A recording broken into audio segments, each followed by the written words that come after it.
Payg'ambarimiz sollallohu alayhi va sallam duoni ijobat bo'lishlikka o'rgatyaptilar.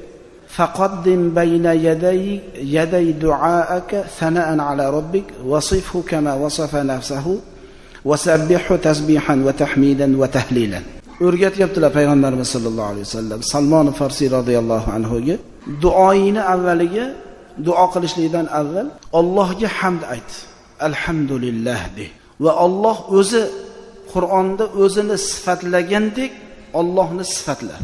Allohga tasbih ayt. Shunday tasbih aytkinki, ham tasbihini orqasida hamd bo'lsin, orqasida tahlil bo'lsin. Ana unda seni duolaring ijobat bo'ladi. Faqala Salmanu radhiyallohu anhu va kayfa uqaddimu sana'an ya Rasululloh. Allohga qanday sanoni avvaliga qo'yay, qanaqa qilib aytay deb o'rgatyaptilar. Payg'ambarimiz sollallohu alayhi va sallam duoni ijobat bo'lishlikka o'rgatyaptilar.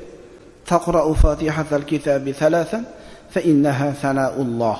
Duoyini avvalida sura Alhamduni 3 ta o'qi.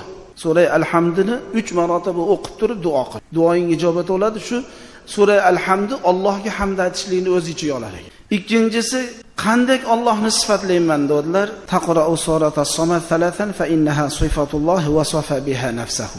Sura Qul huvallohu ahadni 3 marotaba o'qi. Allohning sifati bu.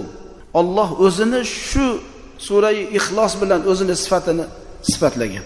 Qul huvallohu ahad, Allohus samad, lam yalid va lam yulad va lam yakul lahu kufuwan ahad deb 3 dona o'qib, duoing qo'lingni ko'tar Xudoga. Va kayfa asifuhu, Allohni qanday sifatlayman deganlarda javob shunday dedilar-da.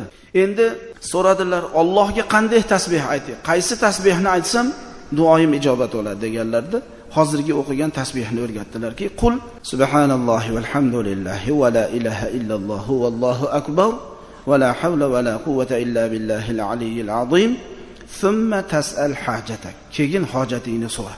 3 ta alhamdu o'qiymiz ekan, 3 marotaba qul huvallohu ahad surasini o'qiymiz ekan va subhanallohi valhamdulillahi va la ilaha illalloh vallohu akbar deb oxirgi tasbihni aytib turib, endi Allohdan so'raydigan narsamizni so'raymiz ekan. Shunda bizni so'rayotgan narsamizni Alloh beradi.